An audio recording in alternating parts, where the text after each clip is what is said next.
Confusion ही confusion है, solution का पता नहीं। तुम्हारी भी हालत खराब होगी, इसीलिए इस वीडियो पे क्लिक किए हो। कांप रहे हो डर के मारे, टेंशन मत लो, ये 2-3 मिनट की वीडियो में तुम्हारा डर खत्म कर दूंगा और तुम्हें एक इस तरीके का कॉन्फिडेंस मिलेगा जिस कॉन्फिडेंस के जरिए अगले 3-4 दिन में जो गेम चेंज करोगे, जो बवाल मचाओगे कि कॉम्पिटिटर्स भी तुम्हारे हिल जाएंगे और तुम्हें खुद भी ये पता नहीं चलेगा कि ये तुमने किया है। क्योंकि तुम जानते हो ना, हनुमान जी के अंदर बहुत सारा बल था, परंतु जब समुद्र लांघने की बात आई तो वो अपना बल भूल चुके थे।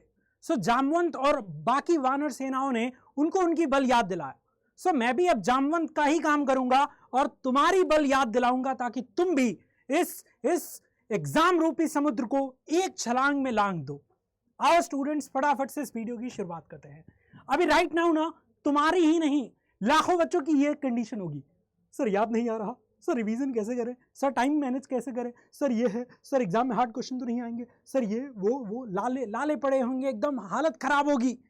जो तैयारी अच्छी किया होगा उसकी भी, जो नहीं किया होगा उसकी भी, क्योंकि ये लाजमी है। एग्जाम एक डर ही है जो तुम्हें डराने के लिए आता है, बट अगर तुम नहीं डरे, कॉन्फिडेंट रहे, गेम चेंज कर देगा भाई तू।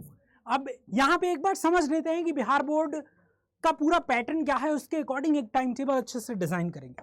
देखो बच्चों, बिहार बोर्ड को ना ढीठ बोर्ड कहा जाता है। ढीठ बोर्ड किस लिए कहा जाता है?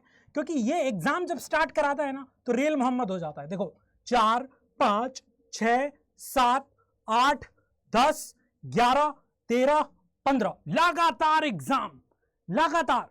कभी कभी हो सकता है कि कुछ रविवार आ जाने से या 1-2 इधर उधर की आ जाने से 1-2 दिन की गैप भी मिल जाए तुमको, अदरवाइज ये लाइन से ही खत्म कर देता है पूरा पेपर।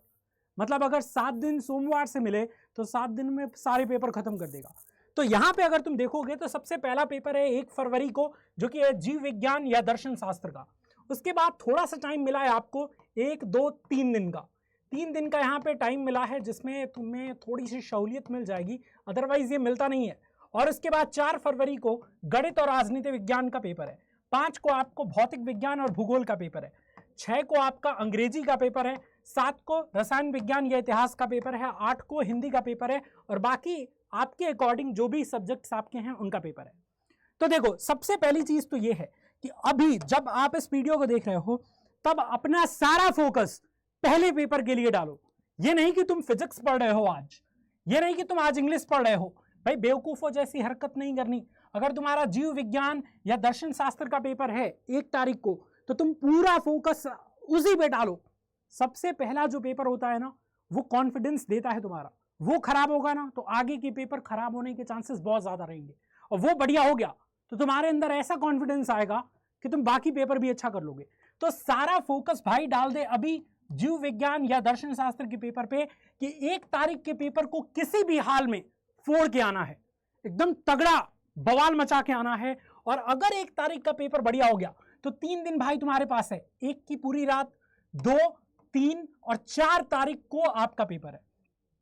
तो लगभग 3 दिन आपको मिलते हैं, जिसमें 2 दिन 1 तारीख की रात को और 2 तारीख को, ये 2 दिन आपको नेक्स्ट ये 2 सब्जेक्ट्स, अगर साइंस स्ट्रीम के स्टूडेंट हैं तो गणित और भौतिक विज्ञान, ठीक है, और थोड़ा बहुत रसायन विज्ञान अगर आपका टाइम मिल जाए तो, वरना इन दोनों का रिवीजन बढ़िया से कर लो।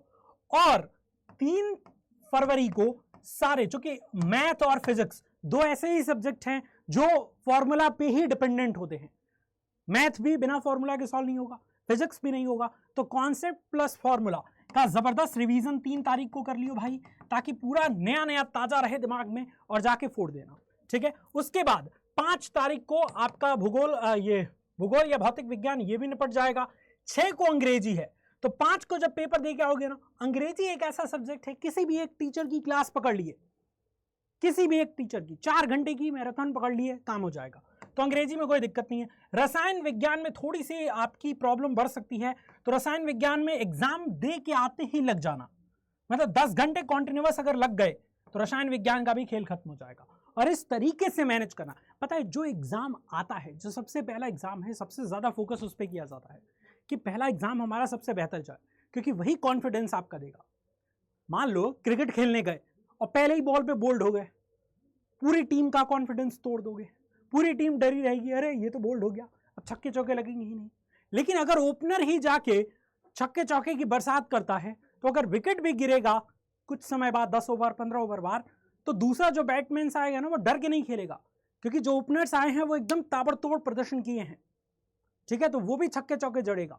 तो इसलिए पहली गेंद पे बोल्ड नहीं होना है, पहला एग्जाम बेकार नहीं जाने देना है, पहले एग्जाम में ही फोड़ देना है। 2-3 बातें याद रखना हमेशा एग्जाम सेंटर में, कुछ भी हो दूसरे के ऊपर ध्यान ही नहीं देना, अपने पेपर लिखने पर ध्यान देना है, सही आंसर लिखना है, और साथ ही साथ एग्जाम के पेपर को जमा करने के टाइम या कॉपी को जमा करने के टाइम हमेशा देख लेना प्रश्न का क्रमांक तुमने लिखा है, उत्तर के बगल में क्रमांक तो लिखा है ना कि किस प्रश्न का उत्तर है ये 3 चीजें चेक कर लिए, नंबर मिलना तय है। Wish you all the very best. मिलते हैं बच्चों आपसे नेक्स्ट सेशन में, और ये भौतिक विज्ञान का एक और फिजिक्स का मैराथन होगा, तो उसमें तैयार रहना, ठीक है। ऑलमोस्ट 3 या 2 तारीख को होगा, ठीक है, तो तैयार रहना बच्चों। मिलते हैं नेक्स्ट क्लास में। जय हिंद।